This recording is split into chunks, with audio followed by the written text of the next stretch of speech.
In this lesson, we're going to focus again on diagramming and our subjects and our predicates a little bit more. Now we're getting into longer sentences, and we're going to teach you how to diagram sentences with clauses. Basically, with our diagramming, we have focused on simple sentences, right?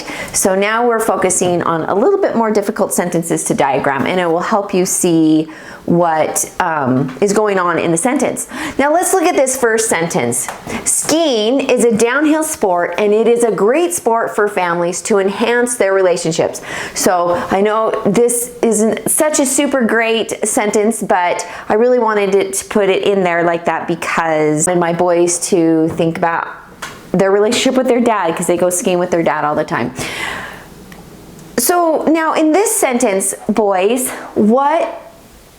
what kind of sentence is this? Is it a simple sentence, a compound sentence, a complex sentence, a compound complex sentence? What do you think, Paul, reading this? Skiing is a downhill sport, and it is a great sport for families to enhance their relationships. What kind of sentence is this? I just labeled a bunch. What could it be? The relationships. Compound. It's a compound sentence because you have a subject and a verb.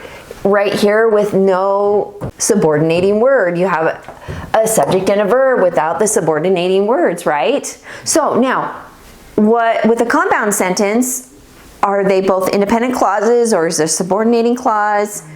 Well, they're both independent. They're both independent clauses. So when you have an independent clause, you start with the very first. And what is the very first clause? Skiing is a downhill sport. Right, so it goes from here to here, and what is your other independent clause? It is a great sport for families. And it goes to the relationships.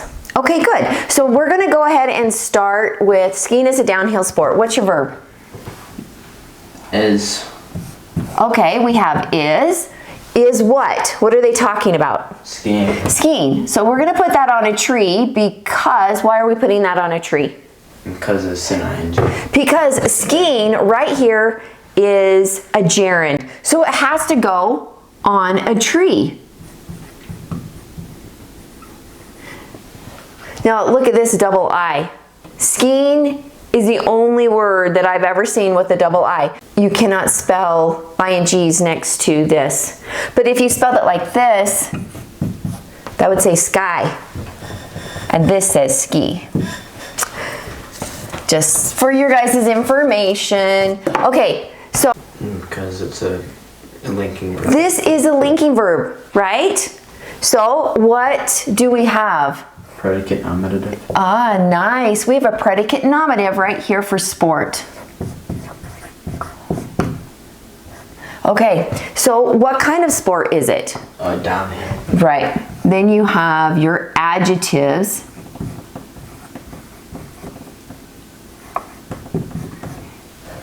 It's a, whoops, that's a W. It's a downhill sport. Okay, so now this is our coordinating conjunction. It connects it, right? And so we're going to connect the and off of our verb. And it goes to your other verb.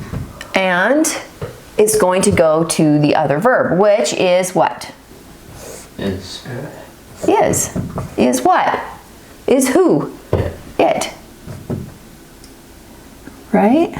Okay, now, so we have is, there's another linking verb. So what is? What? Sport. So we have the sport. What is the sport? And that's PN. So a predicate nominative. Not sports a noun. The sport. Can you put the in front of it? Then you know you have a noun. And then we have adjectives describing sport. What are they?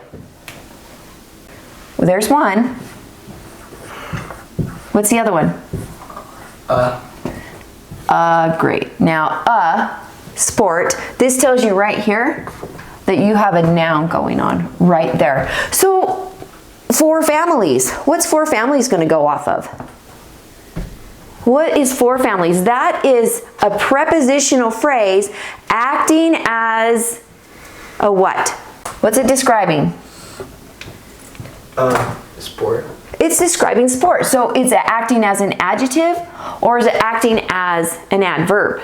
Adjective. It's acting as an adjective. So it's going to go right off the noun right here. So we're going to go for and what? Families, right? Now here is your object of the preposition. This is a noun position. Noun position, noun position. Okay? Now, what do we have next? To enhance their relationships. What is this? An infinitive. Okay, so we have to enhance. How do we know that this is not a preposition, Paul? Because there's a verb after it. This is a verb that's right after it. Okay, so what's this going to go on? Is it going to go on to sport? Is it going to go on to families? What do you think? Sport. So Paul thinks it's going to go on to sport. What do you think, Dan? Families. So it's going off families. I think it could go on either. Now remember, when you're diagramming, there can be, sometimes there is no other way besides the way it's diagrammed. But this one, I think it could either go on families or it could go on sport. And I'm going to put it on sport. We're going to put to, your infinitive goes on the line. What goes next, you guys? Enhance. I think you're not enhancing your sports. I think you're enhancing your families. Yeah, and I do think it's both. No, you're enhancing your relationships. That's what I meant. So, but then we have what? Let's come over here. This is an object position. What is going to go here? What's receiving the enhancements? The relationship. You're right. So, you're going to enhance the relationship. This is a direct object receiving what the verb is doing. Receiving what the verb is doing, right? And so, what kind of relationships is it? It's their relationship. Okay, so now, show me the noun positions. What are the noun positions in here? Sport. Sport is a noun position. Families. Okay, families. So this is a predicate nominative. Sport, predicate nominative. Families. What is it? Object of the preposition and relationship. That's a direct object. Okay, so that's what we have. That's how you would diagram. And the subject. What? Oh yeah, and your subject. Remember, this is what? A noun. It is a noun called a gerund. And gerunds have to go on tree if they're functioning as a participle. Depends on if it's an adjective or if it's functioning as a verb though, it doesn't go on a tree. Okay, so now if you want to enhance their relationships to come off of families, this has to be like this.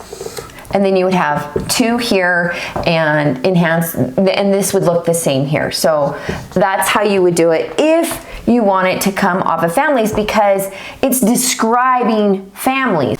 Okay, now let's go down to this next sentence. Richard took Daniel and Paul skiing on a double blacked diamond run, which was incredibly steep and technical. With this sentence, what kind of sentence is it? Is it a compound sentence, a simple sentence? Is it a compound, complex sentence? What kind of sentence is this? Describe the complex sentence. So this is a complex sentence. How do we know it's a complex sentence? Because it's big and long. So you have to have an independent clause with a dependent clause. And that tells you if this is a complex sentence. You have to have one of each of those, at least one of each of those. Now, in here, which one is your independent clause? It starts from where to where, and it ends where? Richard. It starts at Richard, and it ends where? Run. Run. Where does your dependent clause start? Which. Technical. And to technical. So we know that this is a dependent clause because it has which. Which right here is a relative pronoun, and it is acting as a subject right here. But using which also sets you up for a dependent clause right here. And so you know that this, with this which, it's going to depend on this sentence. So you always want to start with your independent clause when you are working with this. Now when you also have which is a relative pronoun, right? Pronouns replace Nouns. nouns. That means this which is going to replace what word? A noun. What word? Richard. Nope. Which was incredibly steep and technical. What are they talking about? Well, they're not talking. Richard isn't incredibly steep and technical. Diamond, black diamond. The black diamond what? Run. Run. So this dependent clause is describing run, which is replacing run. Okay? This pronoun is replacing your noun run, or whatever. Okay, so now, let's start in the middle. Okay, what is your verb? Richard. What's your verb? Let's start with the verb. I always start with the verb. Took. Okay, took. Paul, who took? Richard. Richard took. Direct object is Paul and Daniel. Now, I love how he said the direct object. When you have an action verb, took is an action verb, and if you have an action verb, you need to look for direct objects. Sometimes you have them and sometimes you don't. And Paul says Daniel and Paul is the direct object. But look further, because I would say you could use Daniel and Paul as a direct object in this, but I'm not going to. Skiing. Skiing. Now, skiing is your direct object. Oops, but we have to put this on a tree, right? Mm-hmm. Why? Because it's a gerund. Right. You always put gerunds on trees. It identifies it, that this is something different. Okay? So, but now let's figure out what Daniel and Paul are. What are they? So we have took, who took, Richard took, what's receiving the taking? The skiing is receiving the taking, but what is receiving who is receiving the skiing? Daniel and Paul. So, yeah, whoops. So we have our line. We're going to, what is this called if we put it on this line right here? An indirect object. An indirect object. And I can't write sideways. Now, when you have a coordinating conjunction, it's going to go on this dotted line. See how you're connecting these two words? These two indirect objects. We're going to go Dan and Paul. I'll write the whole thing out so it's correct. Okay, so now we have this part of it. So on a double black diamond run, where does that go? What is that going to describe? On skiing. On skiing. Very good. So on is what? Preposition. It's a preposition. So this is a prepositional phrase. So what is the object of the preposition? Diamond. Black diamond. No. Run. Sorry. Run. Paul, what are your adjectives for run? Double black diamond. Double black diamond. Double black diamond. And you already have Okay, so now you have everything. These are all adjectives describing this run. This is a prepositional phrase right here. Preposition, object of the preposition. This is a noun position of your sentence. This is a noun position of the sentence. It's a direct object. These are noun positions of your sentence. They are indirect objects. Okay, so now let's focus on which. Which needs to be diagrammed off of what word? Took. Off of what word? Run. Off of run. It needs to be diagrammed off of run. Okay? So we're going to bring it down. And when you're running out of space, you can kind of just put it where you can make it work. Okay, I'm going to see if I can diagram over here. I typically can't. So what's your verb on your Was. dependent clause? So was. What was? Which. Which. So which was what? So Steep. steep. What is steep? Technical. Is steep a predicate nominative or a predicate adjective? Yeah. Can you say the steep? You can't. Yeah, you can. You can't. Steep hill. Well, you It's a can. predicate adjective. It's a But predicate not adjective. myself. If you say the steep hill, then you know that. And if we say steep run, you know steep is an adjective. It's not. You can't say the steep because you have to have another word on to make that work, right? So what do we have here? Steep. What is this again? But it's. Oh, what do we have here? It was steep and what? Technical. So now we have two predicate adjectives. Dot, dot, dot, dot, dot, dot, dot. And here is your and, your coordinating conjunction that is combining steep and technical. So it is steep. What kind of steep? Incredibly. Incredibly steep.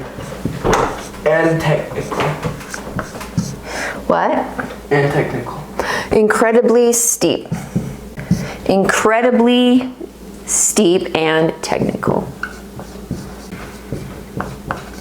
Technical. All right, does that make sense? So now, where do we have to put our dotted line? We have to connect which to run.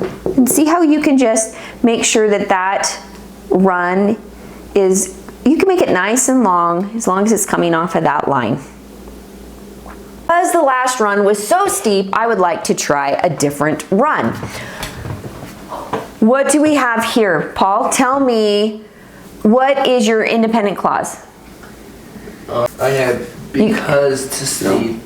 Okay, so because to steep is a clause, but is that your independent clause? I would like to try. I would like to run. Now, what is your dependent clause? Oh, because to steep. Because to steep.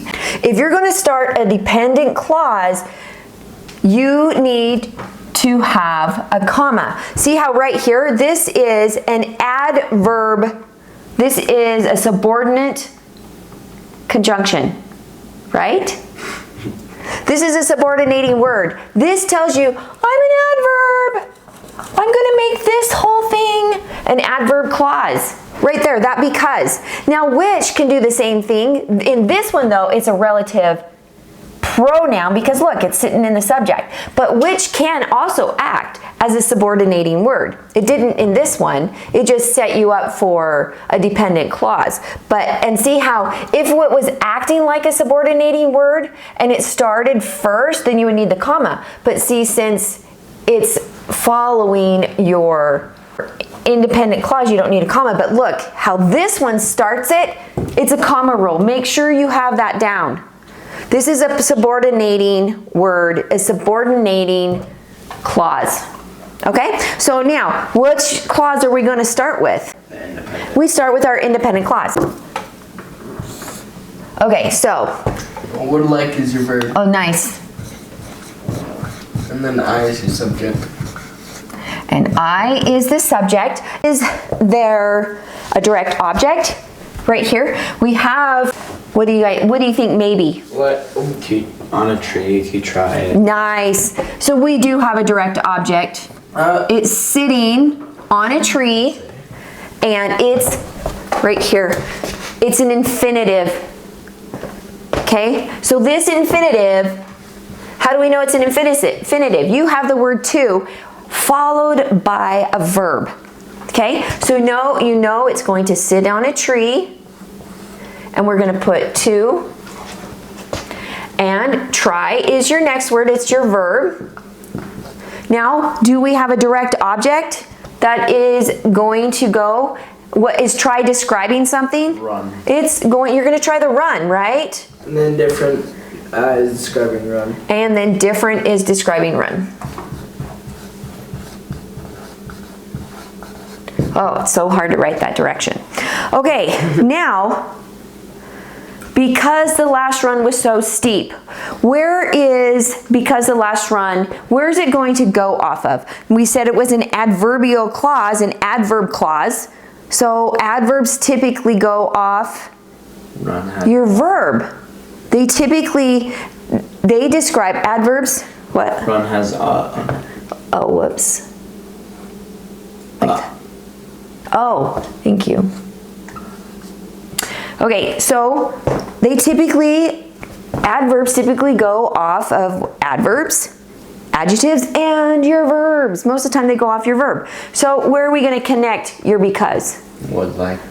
Would like. So it's going to go under would like. So let's go ahead and diagram the next part. What is your verb? Was. Was. Well, what was, Paul? Run. The run was. So we have adjectives describing the run. What are they?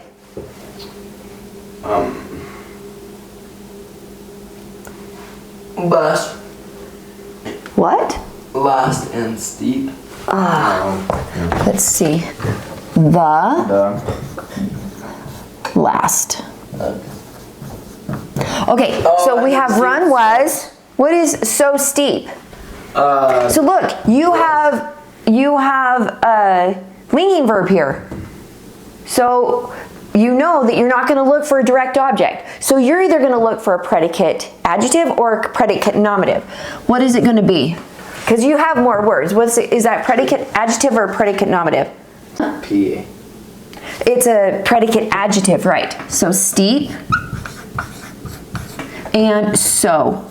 Now remember, so can be a coordinating conjunction, but it's not here. This right here is an adverb describing this adjective.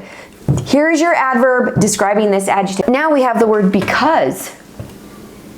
Where are we going to put because?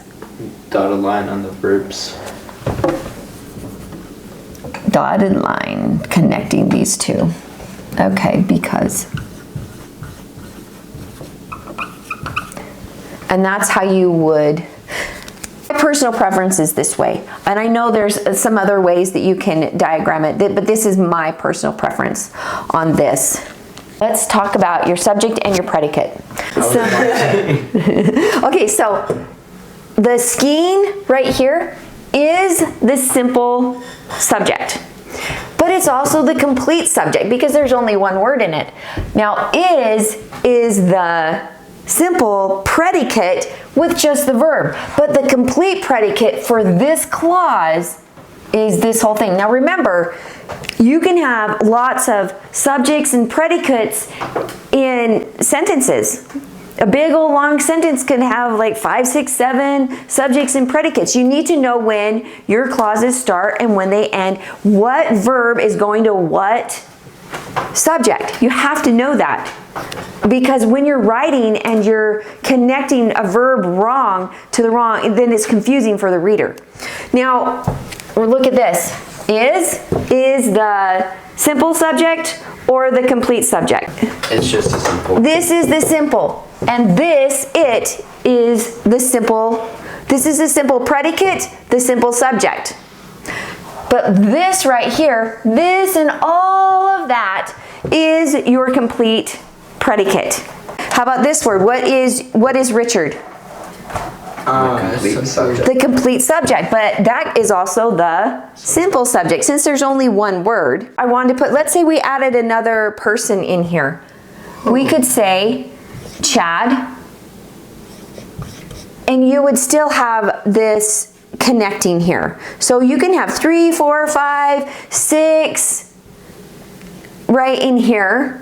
You would just connect them like this. Let's say we had, it would connect way down here. Let's say we had Doug. Oh, let's say we wanted William. Okay, so you can connect, I mean, it doesn't matter. You can do that even off of the verb. If you're going to have two verbs, you would connect them like this. Or to, let's say, Richard and Lisa. It's connected, dotted line, Rich and Lisa. See how then you would and. See, then look, this would be the simple subject or the simple or the complete subject. That is the simple and complete, because we're both in there. It's still, you need both of us, and so that is the simple and the complete. Now this whole thing right here, boop, boop, boop, boop, boop, right there, that is the complete predicate, but this is the simple predicate. This is the simple and the complete subject. This is the simple predicate, but this right here, all of that is the complete predicate. I is the simple and the complete subject, because there's only one word. If there's multiple word, just the I would be on the whatever's on the line is the simple. All right, would like is your simple Verb. simple predicate. This would like is your simple predicate, and right here, right there, you can't, it's not just all of it, it's whatever's in the clause. So all of that is the complete predicate. Run, oh see, look at here, run, the last run, that entire thing is the complete subject, but only run is the simple subject. Was is the simple predicate, but what? But what's the complete? This is the complete predicate. Isn't... I would not say because is in the predicate. So the subject is the noun that is doing everything in the clause. So now I've moved it to clause instead of just sentence, because we have multiple clauses. So it's doing everything in the clause or sentence, whatever, if there's only one clause. Okay, the predicate is the doing. It's the did. What did it do? And that's what the predicate is. Now remember, the simple subject is only the main noun. The simple predicate is only the verb. All right, everybody, that is it for this lesson. I hope that I explained it well enough. It could be a little bit confusing, and we will see you in the next lesson. Bye, everybody. Thanks for watching. Bye.